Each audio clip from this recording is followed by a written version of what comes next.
চল্লিশটি মনোনয়নপত্র বৈধ হিসেবে বিবেচিত হয় এবং 12টি মনোনয়নপত্র বাতিল বলে ঘোষণা করা হয়। 6টি সংসদীয় আসনের বিপরীতে সাকুল্য 56টি মনোনয়নপত্র দাখিল হয়।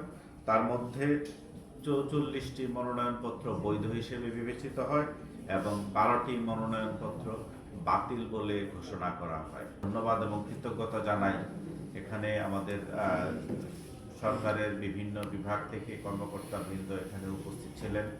তারা 3 দিন ব্যাপী আমাদেরকে সহযোগিতা করেছেন, স্ব বিভাগের তথ্য এবং উপাত্তসমূহ উপস্থাপন করে। আমাদের আইন শৃঙ্খলা বাহিনীর সদস্য যারা রয়েছেন তারা আমাদের মাঝে উপস্থিত ছিলেন, আমাদেরকে আন্তরিকভাবে সহযোগিতা করেছেন।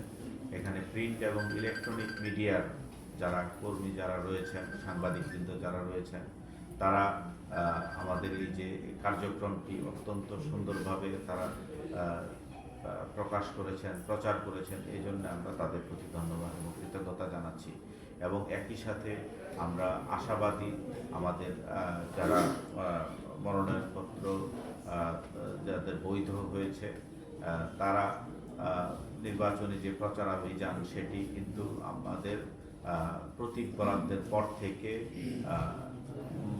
যেদিন ভোট গ্রহণ করা হবে তার 48 ঘন্টা পূর্ব পর্যন্ত এই সময়কালে তিনি নির্বাচনী প্রচার করতে পারবেন। আমরা আশা করব যারা বৈধ প্রার্থী হিসেবে বিবেচিত হয়েছেন তারা নির্বাচনী আচরণবিধি যথাযথভাবে প্রতিপালন করবেন। আমরা একটি অবাধ, সুন্দর এবং নিরপেক্ষ একটি নির্বাচন অনুষ্ঠান পরিচালনা করতে দৃঢ়ভাবে বদ্ধপরিকর।